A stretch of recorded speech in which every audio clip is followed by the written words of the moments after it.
Okay, hello everyone, and welcome to another episode of the Breaking Boundaries podcast. So today it is just me as your host.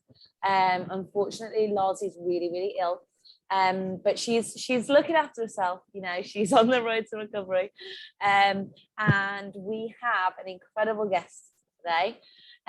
We have Steph, Dr. Steph, as you may know her on Instagram. So just to kick it all off, I guess, just how are you? Obviously, we know a little bit about you, but we will go into so much more detail through this podcast because there's so much that I want to know, I want to talk to, I want to get out there. But how's your day been? How are you? Hello, thank you very much for having me on, and it's lovely to have the time just to chat to you as well. Yeah, I can imagine you're actually so busy, so I really appreciate you taking the time to come on. Oh no, it's frozen already. I can hear you, but you are frozen.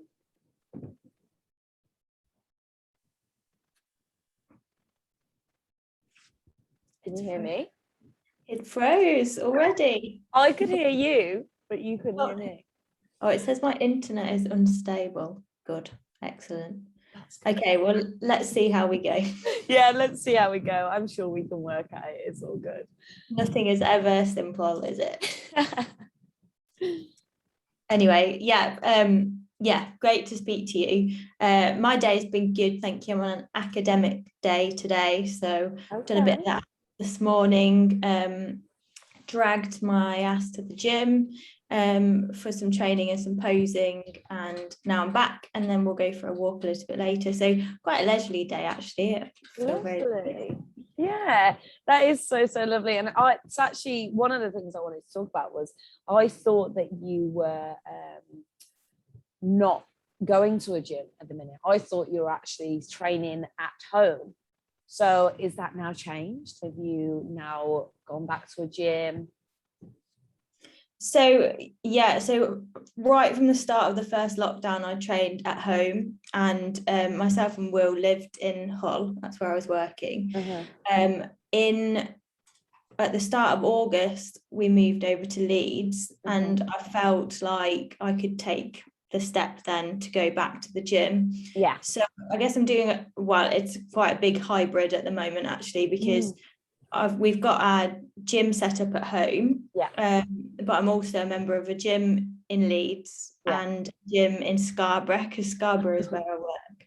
So I've only just started that. So I'm just getting myself into the routine of doing that, because it is all over the place, but it's all over the place the same every week. So it's pretty doable in that sense.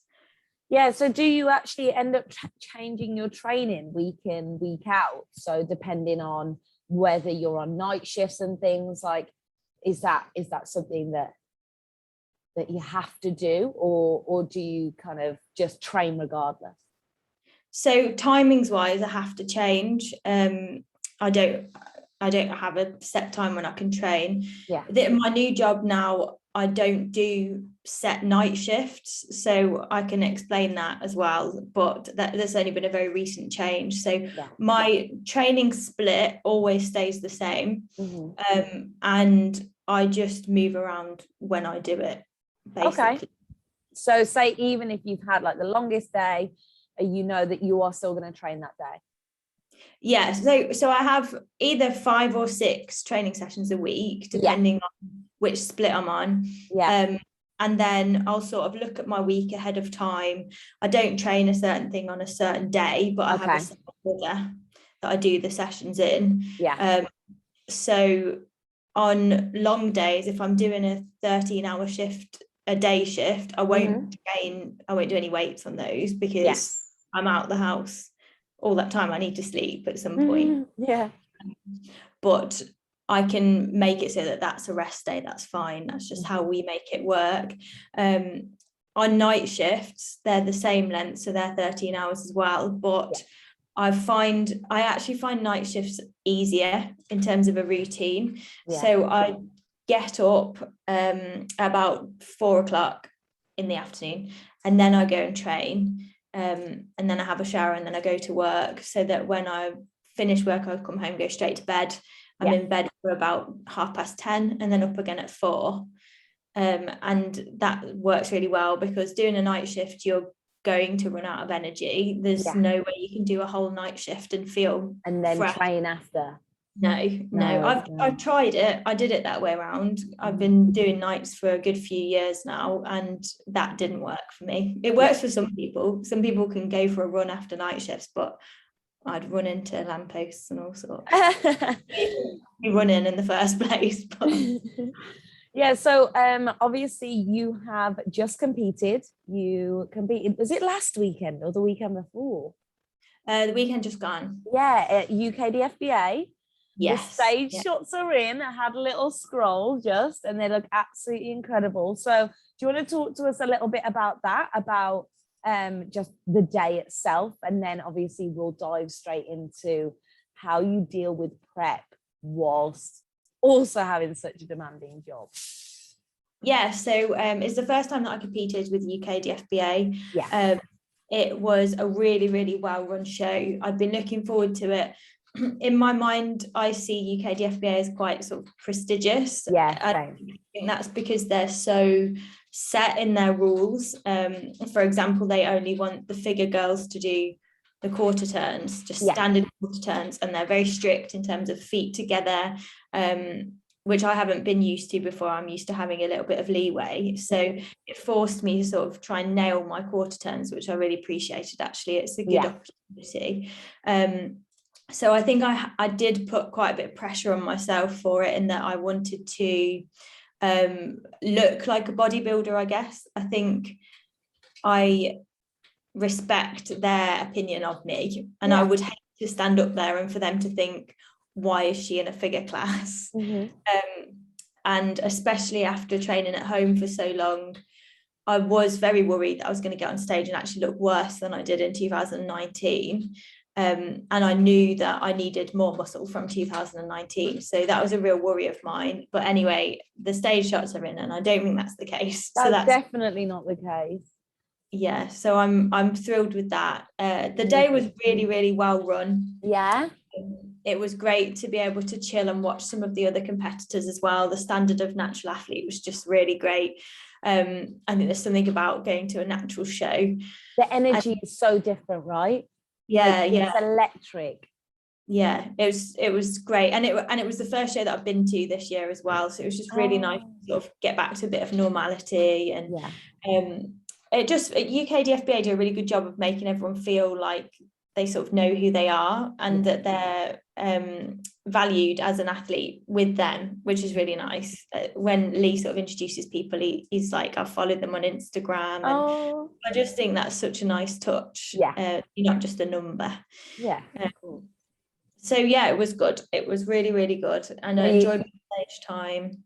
You're giving me a bit of insight, because obviously that's the show that I'm heading towards, that federation anyway, and it'll be my first time in a natural federation as well. So what did you do in 2019? Was it just PCA?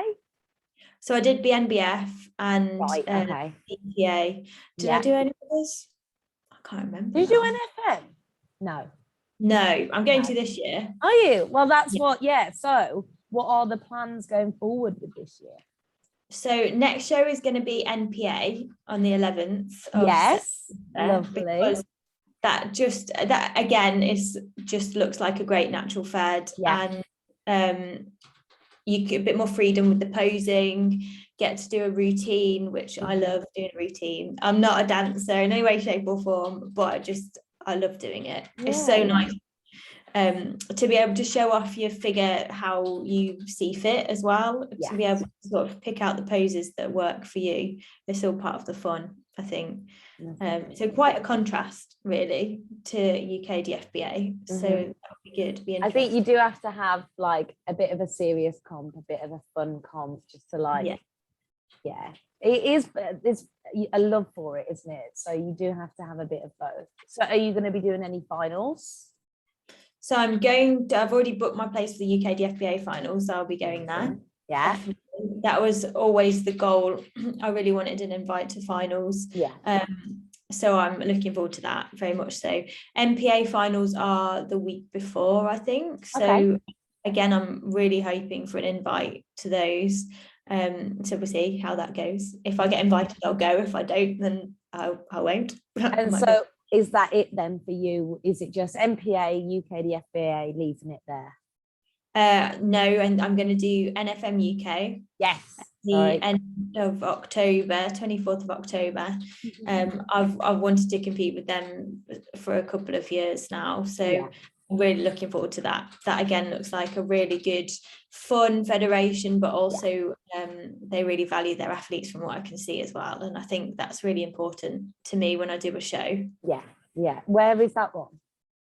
Leicester, I think. Oh, okay. That's actually not far from me. Might watch. Do it.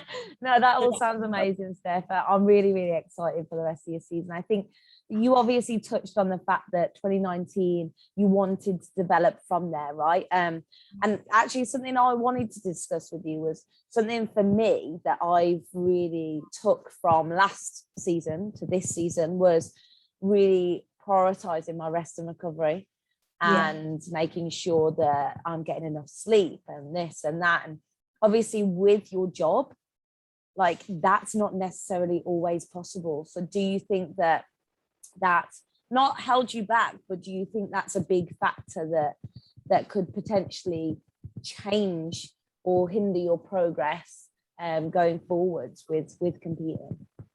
Yeah, definitely. I think I always accept that I am going to be hindered by my job. It's impossible not to be. I would have, if I wasn't, then I would have to be sacrificing part of me that I give to my job, and I'm never going to do that. For me, my job always comes first. That's number one priority. It will never not do. Bodybuilding has always been a hobby, and I compete because I like to train, as most of us. I don't train to compete. There are multiple aspects of my job that are not ideal for training. I can't have set meal times, definitely not. I can't have set training times. I am definitely more fatigued than I should be a lot of the time. I can't predict that. Like you said on one of your stories the other day, you can't choose to move things around if you're not feeling it. If I've said that I'm training at a certain time, I've got to, because I've got to go to work at set times. I don't have any choice over that. So yeah, definitely. I think the athlete that I am now is very much due to my job. So I think they complement each other very well in terms of efficiency, dedication, just getting the job done sort of thing. But equally, if I wasn't a doctor, if I did have a more relaxed job, I'm sure that I could. But that's what's so great though, isn't it? The fact that you have two amazing passions in your life. And I think that's what a lot of people, I don't want to say don't understand, but they almost just don't want to discuss, is the fact that you have two incredible passions that they may not mold together, but it doesn't mean that you can't do both. Yes, it may mean that you're not going to be at the Olympia, same as me. It's just one of those things, right? But when they are so important to you, you want to make sure that you're doing as best as possible in both of those things, right? Yeah, definitely. And I think inevitably you get the balance wrong sometimes, and I'm sure you're the same as me. I like to do things 100%. I like to give my all, and when you've got two such things that genuinely can take your all, like you can be a full-time bodybuilder, like that is easily the case. You can also be a full-time doctor. Like I'm sure that you work with people that they go to work, they go home and do nothing else because they're exhausted from just that one thing, because they put their all into it. Yeah, absolutely. The amount of times when people at work find out that I do what I do, they're just like, how do you in your day? How many do you get? A lot of people I guess like you'll probably have even patients commenting, right? Like, do you get a lot of negative talk from people? No, I don't actually. I think it's something that my parents have definitely been worried about, that work knowing that I do what I do, because I think there is something about sort of exposure, isn't there, and prancing around in a bikini. You are in your pants, like on stage. Exactly. And my Instagram is me in my pants a lot of the time, and I do have that hesitation, like what would people think, but it's just been nothing but positive that I've ever had. In fact, I've had numerous times where I've never met somebody on my ward, or I've moved to a new ward, and they've said, oh, so and so was talking about you and you do your bodybuilding, I think it's fantastic. Nobody has ever said that's awful. Or I mean, the thing that I get most now, we wear scrubs all the time, is you don't look like a bodybuilder. I'm like, well, yeah, fine. So then, do you want me to be like ripping out the seams? I know. And then sometimes people will be like, show us your biceps then. I'm just like, no, draw the line. I had that in the lab the other month. There was some new men installing this new piece of equipment, and I think my friend was just asking how prep was going, you know, just like a nice normal conversation. They were obviously listening, and then literally I was washing my hands, obviously out the lab coat, washing my hands to leave the lab, and they're like, oh, go on then, show you, because I was like in a vest top kind of similar to this, and they're like, oh, all right then, show us your biceps, and I literally just went so I probably shouldn't have, and they were like, oh, fucking hell. I was like, oh yeah. You've got more guts than me. Sometimes if I've been there a while and I know them a bit better, I'll get the photos out just to be like, I'm not making it up, honestly. No, I love it. That's so lovely to hear though, that you've got support. Because so how do you personally prepare yourself or get through those prep days whilst having such a demanding job? Because I mean, you're probably very similar to me, that you'll see and you'll hear people moaning day in, day out about how hard prep is, and then you're looking at their actual day and they've got like 3 online clients and that's it. Like they're just moaning about prep full stop and how tired they are, and you're sitting there like, what? What? Yeah. But yeah, how do you get through that? Yeah, I think it's all relative, isn't it? And actually I think sometimes having a really busy job is helpful.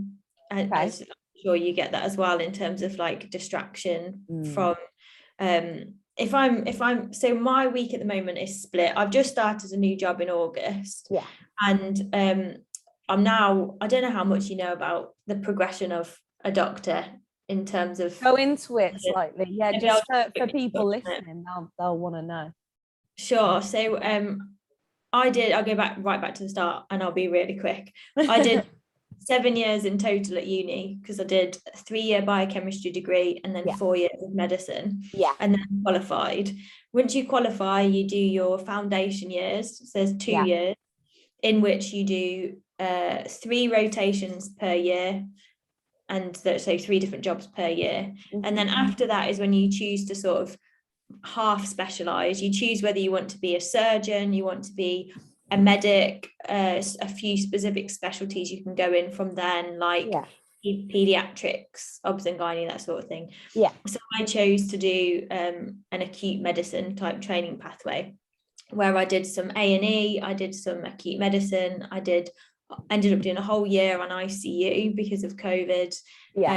And then this last year I've done my medical jobs. So I've done some respiratory, the lungs, I've done some gastro, which is the organs in the tummy pretty much, and some oncology, so cancer. And now I've specialised as a registrar, which is like the next step up, and it's the step before consultant. So you're a registrar for some time, sort of 5 years, and then you're a consultant. So I've just made it to registrar, done my exams and all that. Congratulations. Exams and prep as well. That was fun. We could talk about that maybe. So now I'm a registrar in end of life care. That's what I'm doing. but my job is 75% clinical and 25% research into end of life care as well. So my week is split. Monday, Tuesday I work in a hospice, and that's over in Scarborough, so 2 hours away from where I live. And then Wednesday we have a teaching day, so all the regs have teaching, which is really good. I haven't had that in a job. That's amazing. So you're constantly learning, which I'm sure you'll agree that's like the one thing that I think hooks us into both science and bodybuilding, right? It's just that continuation of learning. Yeah, absolutely. And then Thursdays are my academic day for my research, so I'm based at home, and I have to sort of self-direct that. And then Fridays I'm back at the hospice. And the days where I'm out the house at the hospice are definitely easier, I think, in terms of sort of tiredness, fatigue and hunger. You've got to think though as well, like when you're out in the hospice yourself, like I don't want to say you're not thinking as much, but when you're having to sit at a computer and do self-directed learning, like you have to concentrate like yourself instead of dotting around the shop, like helping patients. And so that's probably also why it's quite difficult, right? Yeah, definitely. So I think I actually find it easier when I'm busier. I also think that a big part of being a doctor is putting on a face. And I doubt the public ever even think about that, but it is a huge aspect of the job. I can have whatever I want going on in my mind, especially in the hospice at the end of life care. I could be have all sorts of personal stuff going on that all needs to be left at the door. My patients don't want to pick up on that at all. They want me to go in, be happy, smiley, be there for them 100%. And I think having that ability is also very useful in prep, because I think even simple things like going into a coffee shop and being as nice as you would be in an off season is really important. Like in an off season, if you would bound into that shop and ask the person how their day was as well, then I think you should be doing that all the time. And with family as well, I think some people can be really awful to their family members during and it's not an excuse. Like, I don't understand, like yes, there is an element of I am maybe struggling right now physically, but I've even said throughout this prep I could be having the lowest day where I'm like, whoa, I can't move my arm without this being an effort. Like I had one yesterday where I was like going to type and I was like, yo. But my head, like my headspace, like and my mood, I was still happy because I love what I'm doing. And I think that is so important. And I think that is the only way that you are actually going to be a successful bodybuilder. Like, and by success, I don't mean placing first. Like, I don't mean winning everything. I mean successful as in your progression, your love for it, like your continuation through all the phases. And I think that's also why you're so capable of being able to do both, right? Because you just love both. Yeah, that's it. It's got to come down to, hasn't it? And last year I started prep in June and I got 3 weeks in and pulled the plug on it because I wasn't in the mindset. I knew that I was going to be. That's brave though. Yeah, I respect so many people that do that, because I feel like you do just know. Like if you are like, I went to a show with a friend and she was sitting there and she was like, I'm watching it and I'm just not excited. I was like, well, you know that you're not ready to prep. Because you watch a show and you're ready to prep and you're like, get me on that stage. Like you are so ready. You know? Regardless of like whether you feel ready, as in physically, mentally, you're like, oh my God, I'm just so excited.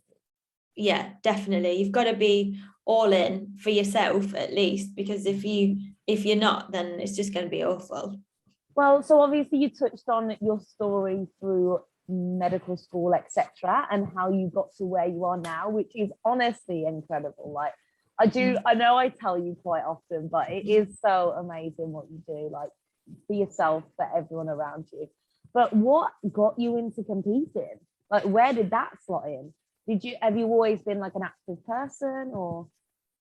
Yeah, so I've always been into sport, and so I swam originally. That's what I did when I was younger. There's and then many swimmers, so many people that start off as swimmers, and then you know what? It's probably you get good shoulders, don't you? yeah, I think so. Then you just think I might as well carry on. Might as well.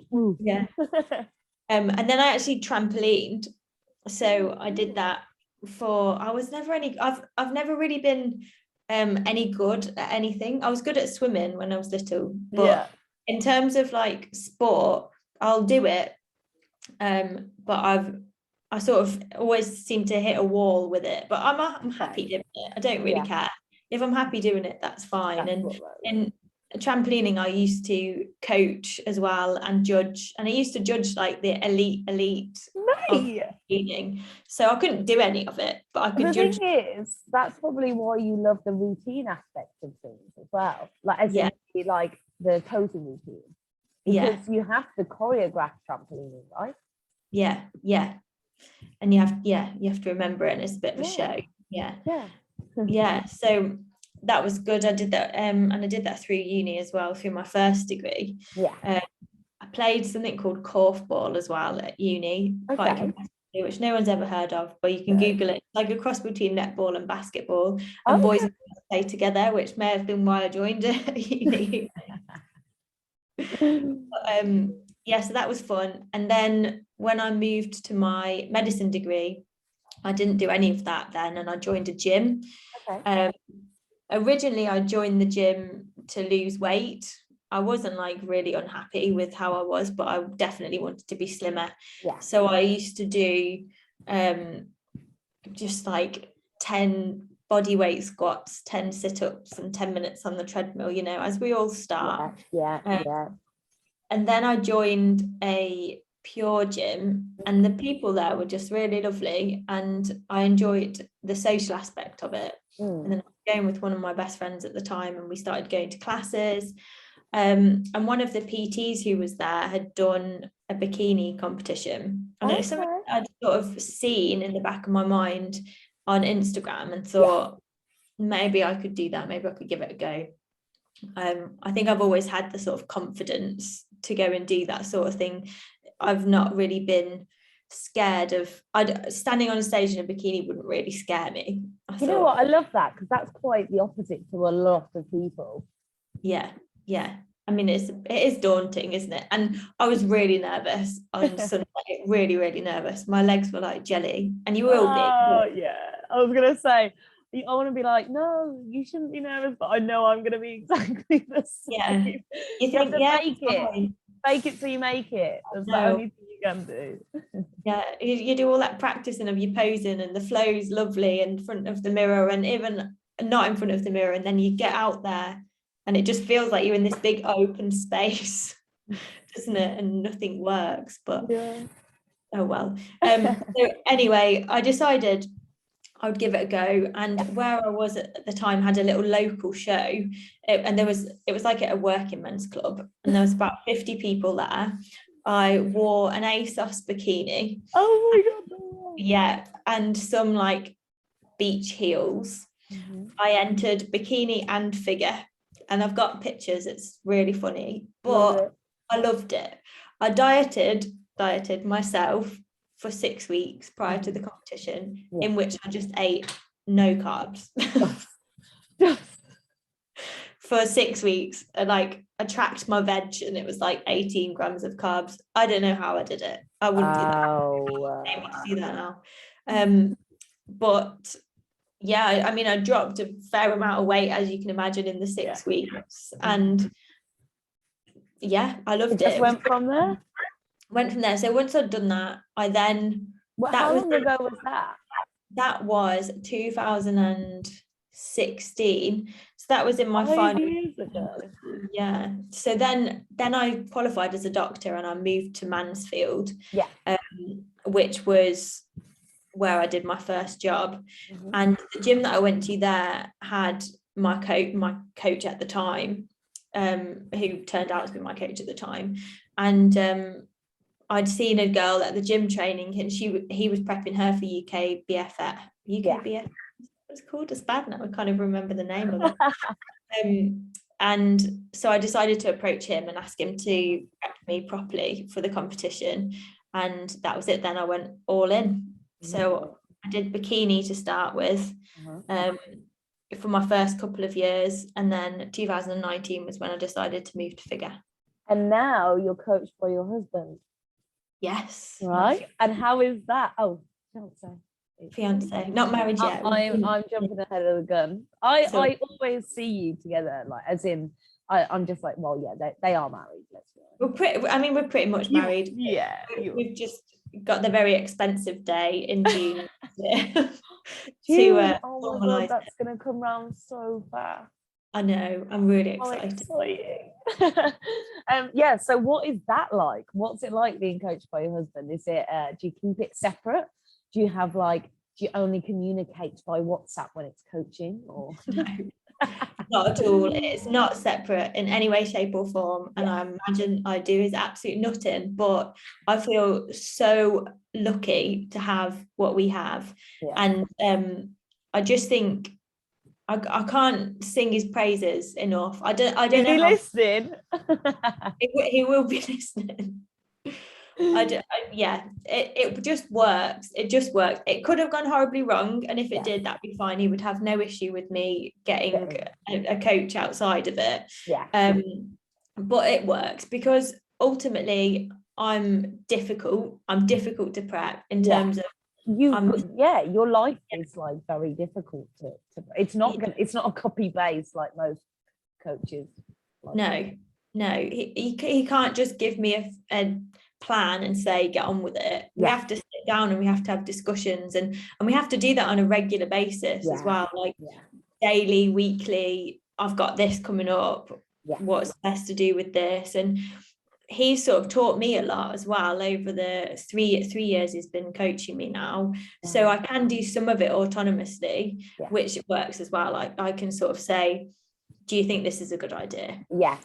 I've actually noticed that I'm so much more in tune with my body this time round, that I will notice things and I'll have those discussions. And I think that's so important because yes, your coach is your coach, but at the end of the day, they don't see you every single second of the day. Obviously, your fiance I know, is a little bit different.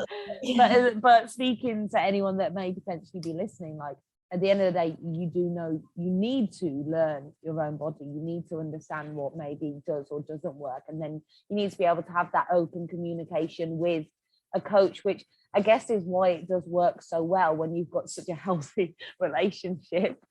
Obviously, some people it wouldn't work because they don't talk to their partner, but with it works. Yeah, it does work really well. And I think Will says about all of his clients as well, that his goal is to sort of get them autonomously doing things within 3 years, because that's how people grow, like you say, isn't it? You don't really want someone to be dependent on you for everything, because then you're not teaching them anything. That's not a valuable experience for anybody. So I mean, it's complicated as well in that Will is prepping himself. He's not prepping himself, he's got a coach, but he is himself prepping. And he looks phenomenal. He looks phenomenal, yes. And he is very lean and he's very tired a lot of the time. And so to then have me like at him all the time, I do try, and I wouldn't just walk up to him and say, what should I do with this? Start talking about, try and keep it at like business hours. I do, and I used to, and I'm much better with that now, because he sort of said, look, we need to do this, because it's not fair, is it? No other client would just throw something out and expect a response. So I sort of say, can we timetable a time to go through this? And that works really well. And it is about setting boundaries, because at the end of the day, we are a couple first and foremost, and then I'm lucky enough to have him as my coach. So we have to both work. Definitely. And I guess in regards to that, what are the long-term goals for you? Like where to, obviously we spoke about this season, but I do understand that your career does always come first, but now you said you're going to be in this position with registrar for like 5 years. I guess that's quite exciting now, because you've kind of got that's going to be it with that. You're not going to be doing exams and things, I'm guessing. Yeah, 5 years, so you can, I guess, throw yourself into this. Is going to be a solid routine for quite a long time now, so could be potentially moving up with bodybuilding. Is that so? I'm going to say the complete opposite, actually. okay? Yeah, so we're getting married obviously in June, Yeah, and then the plan after that is a family. So yeah, obviously you can't plan for these things, yeah. but I am at peace with this being my last season for a while, and I'm happy to have some time away from the stage for that to happen. Yeah. And then who knows whether I'll come back to it after. Yeah. The whole reason in No us pressure, setting up that, no pressure, and I'll see how I feel. But now we've got the home gym set up. That was a huge thing for me, because I think I always thought, once I have a baby, that's it. How am I gonna find the time to do that? But actually having the home gym is going to make that possible. And I'd quite like to move towards sort of functional training. Yeah. Okay. CrossFit type thing, just sort of fuel my body, use my body for what it's sort of made instead of a physical goal, like a aesthetic goal. A functional goal instead of aesthetics. I think aesthetics will always play a part in it. I can't kid myself and say that it won't, because it has done for such a long time. But I think it would be nice to do that. I think will continue to compete, and I will support him in doing that. But I just think it would be impossible for us both to and have a family. But who knows? Who knows what will happen? Yeah, that's true. And I love that, again, like the fact that you have these kind of goals or guidelines in your head, but it doesn't mean that is the be all end all, right? If you turn around and you're like, okay, I'm gonna do another show, then you can. That's the beauty of bodybuilding. Exactly. So I guess to end this amazing chat, Steph, I just want to say, what kind of advice would you give to someone that is currently maybe not in a doctoral role, but currently in a very highly demanding job, a very demanding lifestyle, and they do want to compete? Like what would you say to them? So I would say, number one, you can do it. Number two, I think you need to be realistic with yourself with regards to your aspirations, because both take a lot of work, and being very successful in terms of placing in bodybuilding shows takes a lot of sacrifice and a lot of you have to have a very regimented lifestyle, and sometimes your job isn't going to allow that. And if that's the case, then I'm sorry, you're just going to have to be at peace with it and make sure that you're doing it because you enjoy it, not because you want that first place. Secondly, I would say be organized and know your priorities. Literally, I don't know if you can see, I have like a whiteboard in my lounge that literally says exactly what I'm doing every single day. And I do that on a Sunday. And I don't kind of go away from that until the next Sunday.